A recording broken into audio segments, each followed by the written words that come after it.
Hello friends, मैं engineer Rakesh Kushwaha आपके अपने YouTube channel Usha academy Bhopal में आप सभी का स्वागत करता हूं।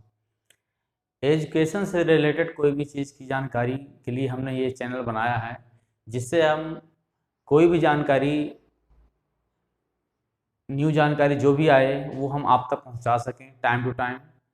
तो सही जानकारी सही टाइम में आपको मिलती रहे, इसके लिए आपको चैनल को सब्सक्राइब और शेयर जरूर करिए, तभी ताकि सभी को सही टाइम में सही चीज़ की जानकारी ए टू जेड मिलती रहे।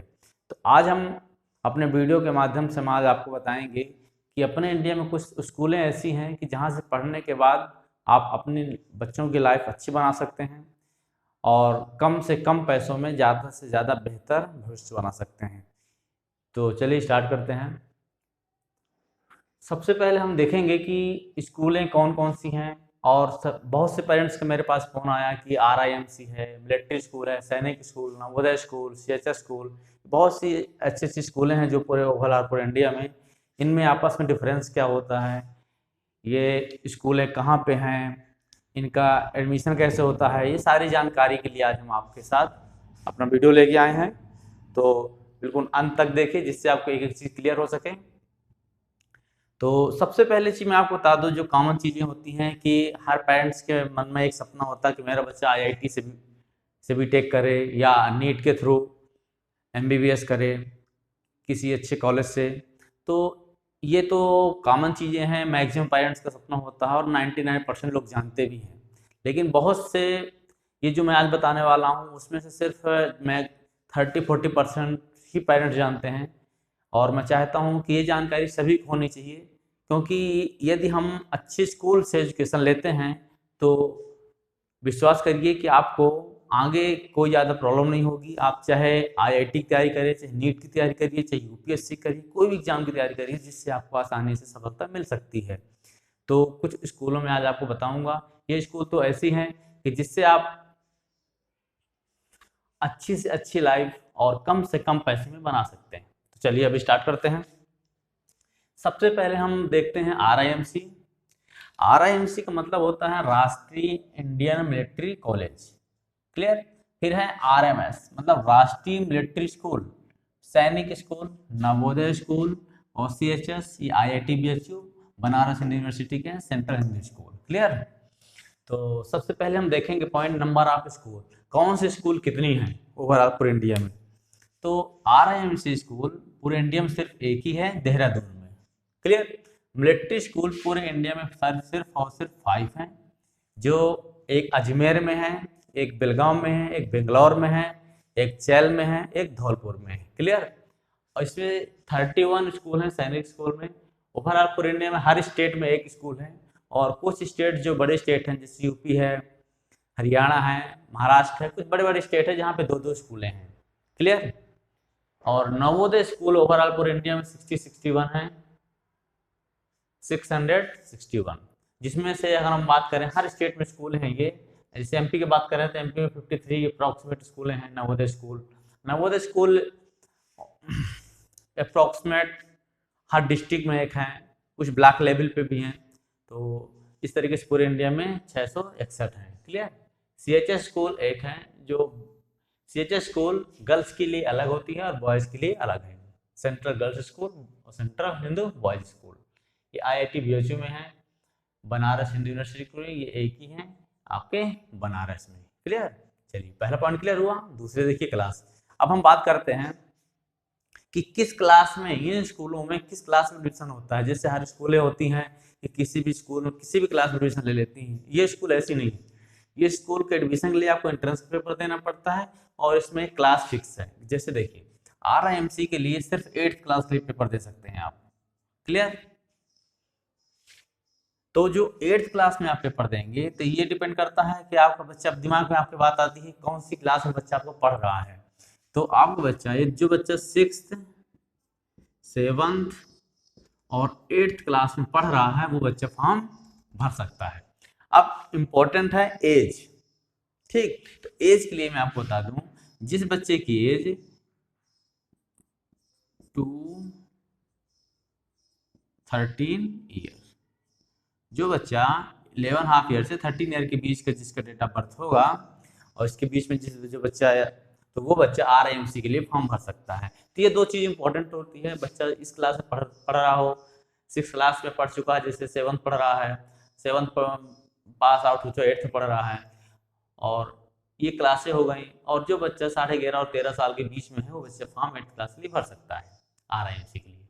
क्लियर। अब आ जाइए RMS। RMS का मतलब होता है राष्ट्रीय मिलिट्री स्कूल। तो ये 6th और 9th क्लास के लिए एडमिशन होता है। इसमें एक बार आप 6th के लिए एडमिशन ले सकते हैं, एक बार 9th के लिए। तो जो बच्चा 6th के लिए फॉर्म भरता है, जो बच्चा देखिए, जो बच्चा 5th क्लास में, बिल्कुल अच्छे समझते जाइए ताकि कोई भी आपसे पूछे तो आप बता सकें, और चैनल को सब्सक्राइब जरूर करिए ताकि हर कोई किसी को जानकारी मिल सके। हमारा लक्ष्य है, हम अपने वीडियो के माध्यम से पूरे देश में गांव-गांव तक चीज़ें पहुंचाना चाहते हैं ताकि हर बच्चे को जानकारी सही टाइम में हर चीज़ की मिलती रहे। कोई भी बच्चा कभी ये ना सोचे कि हमें ये चीज़ पता नहीं थी। क्लियर। तो आप लोगों के माध्यम से भी हो सकता है बहुत से लोग जान जाएं। क्लियर। तो देखिए, अच्छे से वीडियो देखिए और सब्सक्राइब करिए।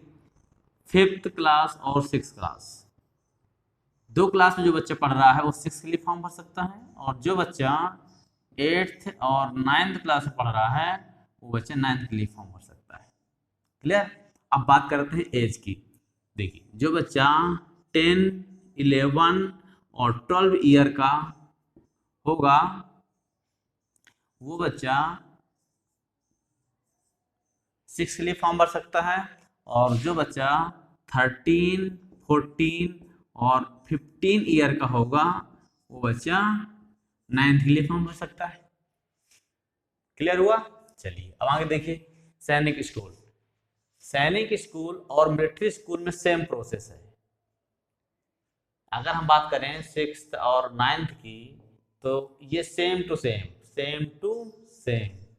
एज भी सेम टू सेम, मतलब जो एज मिलिट्री स्कूल की है वही एज आपके सैनिक स्कूल के लिए भी है।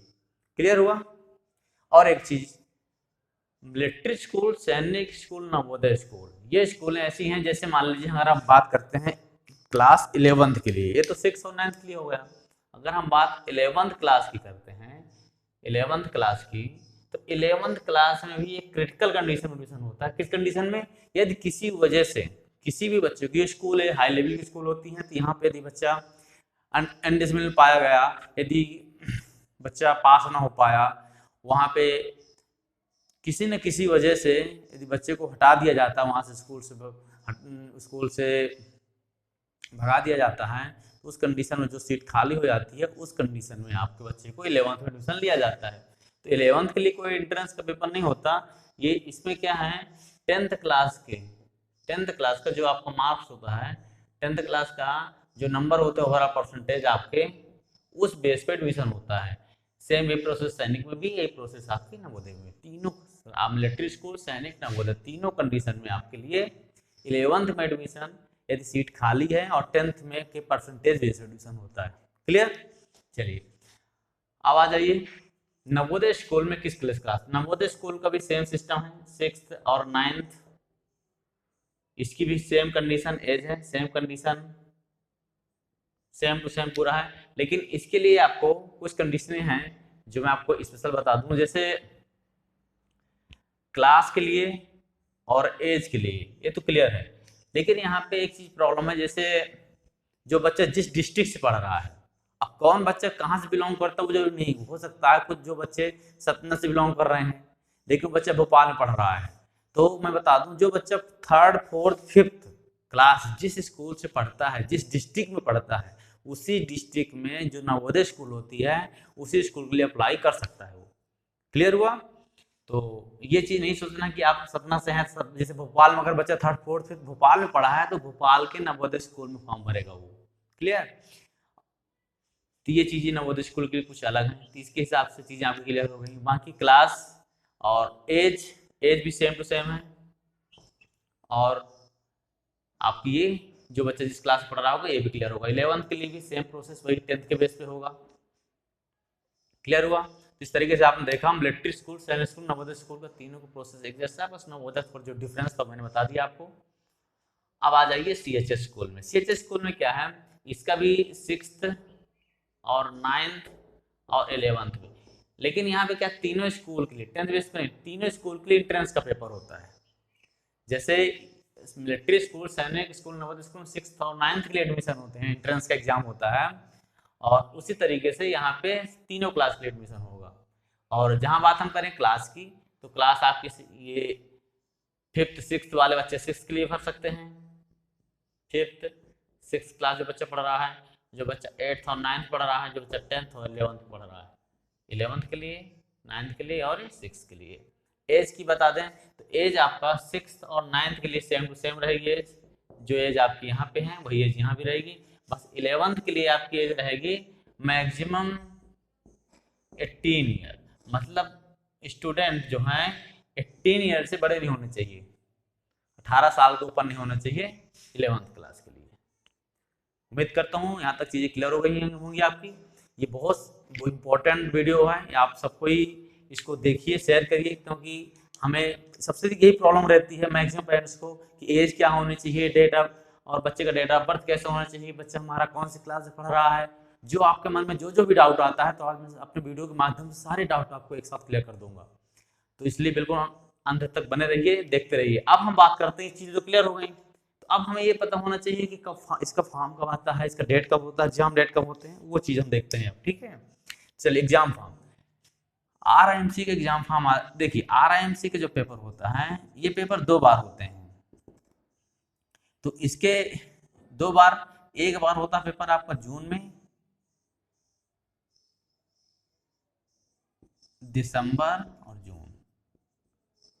इस सितंबर अक्टूबर में जो दिसंबर के जो पेपर होगा, तो सितंबर अक्टूबर में फॉर्म आते हैं, और जो जून में पेपर होता है, ये फॉर्म आपके फरवरी और मार्च में आता है, फरवरी और, ठीक, एक साल में 2 बार एग्जाम होते हैं इसके। अभी जून में एग्जाम होना था, लेकिन लॉकडाउन चल रहा है, तो हो सकता है डेट आगे बढ़े, लेकिन आपको तैयारी करते रहना है। क्लियर, दिसंबर और जून।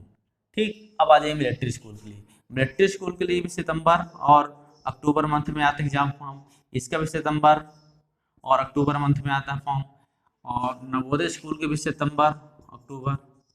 क्लियर, इसका मतलब ये हुआ कि सितंबर अक्टूबर मंथ में मैक्सिमम जो स्कूल एंट्रेंस एग्जाम होते हैं, सितंबर अक्टूबर मंथ में ही फॉर्म आते हैं। क्लियर, अब हम बात करते हैं सीएचएस की। सीएचएस का फॉर्म आता है फरवरी और मार्च में, ये ध्यान रखिए थोड़ा सा, ये फरवरी मार्च में आते हैं। ठीक है, अब हम बात करेंगे एग्जाम डेट की, किस का पेपर कब होता है। ठीक है, तो आरआईएमसी का पेपर मैंने आपको बता दिया, एक बार दिसंबर में होगा, एक बार जून में होगा। क्लियर, मिलिट्री स्कूल का पेपर दिसंबर में होता है, सैनिक स्कूल का पेपर जनवरी, जो फर्स्ट वीक का जो संडे होगा जनवरी मंथ का, उसमें पेपर होगा। नवोदय स्कूल फरवरी में भी हो सकता है और अप्रैल में भी हो सकता है, डिपेंड करता है नोटिफिकेशन में। क्लियर, और इसका पेपर अप्रैल में होगा। सारी चीज करते रहे, आप समझते जाइए। और एक चीज मैं आपको बताता हूँ, क्यों, जो हमारे जो यूट्यूब चैनल है उत्साह एकेडमी भोपाल, हम इसमें चाहे वो जितनी भी स्कूल एंट्रेंस एग्जाम होती हैं ओवरऑल पूरे इंडिया में, हर स्कूल के हम कंप्लीट सिलेबस कवर करते हैं, मैथ्स, रीजनिंग, जीके, इंग्लिश। तो यू उसको सब्सक्राइब करिएगा, जिसमें आपको सारी जानकारी मिलती जाएगी। बहुत से बच्चे ऐसे होते हैं जो शहर तक नहीं आ सकते हैं, तो वीडियो के माध्यम से आप लोग पढ़ सकते हैं और पेपर दे सकते हैं, जिससे आपको सही चीज़ की जानकारी मिलती रहे। क्लियर, चलिए अब आ जाइए रिजल्ट। तो एग्जाम डेट क्लियर हुआ आपका। अब एग्जाम डेट जब क्लियर हुआ, तो अब इसके बाद आपको एग्जाम डेट होगा, अब आपको ये पता होना चाहिए इसका रिजल्ट कब आता है। ठीक, तो रिजल्ट के बारे में देखिए, इसका एक देखिए आरएमसी के 2 बार एग्जाम होंगे, दिसंबर और जून में। तो जो पेपर दिसंबर में होता है उसका रिजल्ट आपका मार्च में आ जाता है। ठीक है, फरवरी मार्च में, फरवरी मार्च। और जो पेपर जून में होगा उसका रिजल्ट आपका जुलाई अगस्त, जुलाई अगस्त में आता है। ठीक है, मिलिट्री स्कूल का फरवरी मंथ में, और सैनिक स्कूल का भी फरवरी मंथ में, और नवोदय स्कूल का जो पेपर फरवरी में होता है वो मार्च अप्रैल में आ सकता है, और जो पेपर अप्रैल में होगा अप्रैल में, तो वो पेपर आपका मई और जून में आ सकता है रिजल्ट। क्लियर। सीएचएस का अप्रैल में पेपर होगा, इसका जो है मई में रिजल्ट आएगा। क्लियर हुआ, ये चीजें आपकी। इसके बाद आ जाते हैं रिजर्वेशन में, कौन से स्कूल में किस टाइप के बच्चे को रिजर्वेशन मिलता है। ठीक, देखिए मिलिट्री आरआईएमसी स्कूल में और मिलिट्री स्कूल, सैनिक स्कूल, स्पेशली ये तीनों स्कूल जो डिफेंस के लिए हैं, जो आर्मी से रिलेटेड हैं, तो डिफेंस वालों के लिए, ईएक्स डिफेंस वालों के लिए इस तरीके से उनके लिए सीटें कुछ रिजर्व रखी गई हैं कि वहाँ से बच्चे यदि पढ़ते हैं, डिफेंस वाले हैं, तो उनके बच्चों के लिए कुछ सीटें उनके लिए रिजर्व हैं, और SC/ST वालोलों के लिए कुछ सीटें रिजर्व हैं। ठीक, नवोदय स्कूल में क्या है कि जो बच्चे गांव से बिलोंग करते हैं उनके 60% उनके लिए, 75%, जैसे अगस्त क्लास में 80 सीटें हैं, तो 60 सीटें गांव वालों के लिए है। ठीक, लेकिन इसका मतलब ये नहीं कि शहर वाले नहीं जा सकते।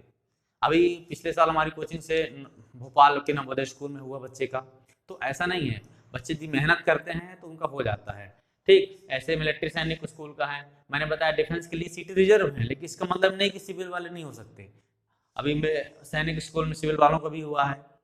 ठीक, जो बच्चे, तो इस तरीके से ओवरऑल सारे बच्चे तैयारी कर सकते हैं, सारे बच्चे फॉर्म भर सकते हैं। हाँ, कुछ अलग अलग कंडीशन के हिसाब से रिजर्वेशन है SC/ST वालों के लिए। आपको पता ही है SC/ST वालों को हर जगह बेनिफिट रहता है, तो यहाँ भी है। तो मेहनत करते रहिए, सारी जानकारी आपको मैं A to Z देता जाऊँगा। क्लियर, ये हुआ रिजर्वेशन का। और क्लास, और इसमें जो भी डाउट होता है आपका कमेंट के माध्यम से आप बता सकते हैं। तो चैनल को आप सब्सक्राइब करिएगा, जिससे सभी को जानकारी मिलती रहे। हमारा सिर्फ एक ही लक्ष्य है, बहुत से अपने इंडिया में बहुत से बच्चे ऐसे हैं कि उनको सही टाइम में सही चीज़ की जानकारी नहीं मिल पाती, जिससे वो पीछे रह जाते हैं। तो हमारा मकसद है कि हर बच्चे को जानकारी सही टाइम में मिलनी चाहिए। ठीक है, तो हम इस तरीके से जानकारी, हर कोई चाहता तो है कि हम देश के लिए ये करें, बोलने के लिए अलग बात होती है, लेकिन जितना आप कर सकते हैं अपने लेवल पे, जितना आप कर सकते हैं देश के, उतना ही करिए, उतना ही बहुत है। अब हमने वीडियो बना दिया, तो कम से कम आप तो शेयर और सब्सक्राइब जरूर कर सकते हैं, जिससे और भी लोग जाने। तो जिस डिपार्टमेंट में, जिस फील्ड में आप जितना कर सकते हैं, यही एक देश की सेवा है। इस तरीके से जानकारी मिलेगी, सभी बच्चे पढ़ेंगे, तो ऑटोमेटिक देश का भविष्य अच्छा बन जाएगा। क्लियर। तो बहुत से लोग PM को ये करना चाहिए, CM को ये करना चाहिए, वो कहने वाली बात अलग होती है। मेरा मानना है कि हर कोई अपना काम अच्छे से करे, तो ऑटोमेटिक देश का अच्छा विकास होगा, भविष्य अच्छा बनेगा। अपने इंडिया में बहुत सारी चीज़ें ऐसी होती हैं कि जैसे मैंने बताया IIT नीट हर कोई जानता है। अब बच्चा 10th क्लास तक नॉर्मल तरीके से पढ़ाई करता रहता है, इसके बाद वो कोटा भेज देते हैं। जब बच्चे का बेस ही अच्छा नहीं है तो कैसे सिलेक्शन हो सकता है, खाली हाथ आ जाता है। यदि आपके बच्चे का बेस स्ट्रांग हो जाएगा, तो ये स्कूलें हैं जो मैंने आपको बताया, आज इतना इंपॉर्टेंट वीडियो है ये, कि यदि आपके बच्चे इस लेवल पे तैयारी करता है, तो उसका पहली चीज़ तो सिलेक्शन यदि यहाँ पे मिल गया तो कोई प्रॉब्लम नहीं है। दूसरी बात, यदि आपके बच्चे का सपोज करिए किसी कुछ नंबर से रह भी जाता है, तो आपके बच्चे जो पढ़ेगा वो तो कहीं खराब तो होगा नहीं, तो उसका बेस इतना स्ट्रांग हो जाएगा कि आप उसको IIT कराइए, नीट कराइए, जो भी कराइए, उसमें सफलता लेके आएगा। क्लियर। तो ये सारी जानकारी बहुत इंपॉर्टेंट है, बहुत से लोगों को पता नहीं रहती। आप लोगों में से बहुत से लोगों को यही नहीं पता रहता कि इस टाइप की स्कूलें भी हैं। क्लियर। अब जैसे मान लीजिए बहुत से लोग ये कहते रहते हैं कि हमारे पास पैसे नहीं पढ़ा लें हम। अरे तो नवोदय स्कूल किसके लिए, आपके लिए तो है। नवोदय स्कूल में एक बार बच्चे का एडमिशन हो गया, 1 रुपया पैसा नहीं लगना आपको, रहना खाना सब कुछ फ्री, गवर्नमेंट सब कुछ कर रही है। लेकिन प्रॉब्लम क्या है, लोगों को जानकारी नहीं मिल रहती। ठीक, हाँ, कुछ ये चीज़ हम मान सकते हैं, जैसे कुछ लोग ऐसे होते हैं कि डिफरेंस होता है कौन सी स्कूल कितनी बेटर होती है। मैं आपको बिल्कुल छोटा सा एग्जाम्पल बता दूं, अपने इंडिया में जो स्कूलें कम से कम होती हैं वो अच्छी से अच्छी होती हैं। देखिए जैसे RMC पूरे इंडिया में एक है, इसकी भी फीस बिल्कुल तो पूरे इंडिया में एक है, इसमें हर स्टेट से एक ही बच्चे सिलेक्शन होता है। सिंपल है, इनकी कंपेयर में बहुत अच्छी स्कूल होगी। फिर ये मिलिट्री स्कूल 5 हैं। तो इस तरीके से जिस तरीके से मैंने लिखा है उस हिसाब से पूरे इंडिया में नंबर 1 में RIMC है, फिर मिलिट्री स्कूल है, फिर सैनिक है, CHS है, फिर नवोदय है। तो अब नवोदय लास्ट में है, लेकिन उन सभी के लिए बहुत अच्छी स्कूल है जो बच्चे गरीब घर से बिलोंग करते हैं, जिनके पास पैसे की प्रॉब्लम है, तो मेहनत करके पेपर निकालिए, रहना खाना फ्री, सब कुछ फ्री में है। पूरी बोर्डिंग स्कूल है, जितनी स्कूल हैं सब पूरी बोर्डिंग स्कूल होती हैं, वहीं पे रहना खाना सारी व्यवस्था रहती है। सैनिक स्कूल में कुछ फीस जरूर है, 1 से 1.5 लाख के बीच में है, लेकिन यहाँ भी आपको कुछ स्कॉलरशिप मिलता है। SC वालों के लिए तो बिल्कुल नहीं, समझिए कुछ है नहीं फीस। RIMC में बिल्कुल आप समझिए कि नथिंग, 5-10 हज़ार कोई फीस नहीं होती पूरे साल की। इतनी एक नंबर, पूरे इंडिया के नंबर 1 स्कूल में पढ़ रहे हैं आप, और फीस सिर्फ आपकी 5-10 हज़ार लग रही है, कुछ ज़्यादा नहीं फीस। लेकिन यहाँ पर एडमिशन के लिए आपको बहुत मेहनत करनी पड़ती है। लेकिन यदि आप स्टार्टिंग से ही 3rd क्लास 4th क्लास से ही यदि अच्छी मेहनत करते रहेंगे तो ऑटोमेटिक आपको चीज़ अच्छी बन जाएगी। और मैंने आपको सबसे इंपॉर्टेंट चीज़ बता दी। इसका जो सिलेबस अब मैं आपको बता दूँ, देखिए इसका सिलेबस क्या है। आप में से बहुत से लोग bank, SSC, railway, government exam की तैयारी जो किए होंगे उनको पता होगा। अब आप खुद सोचिए, मैथ्स, रीजनिंग, GK और इंग्लिश, इस सभी स्कूल में पढ़ने के लिए आपको इसके ये सिलेबस है, मैथ्स का है, रीजनिंग का है, GK का, इंग्लिश का है।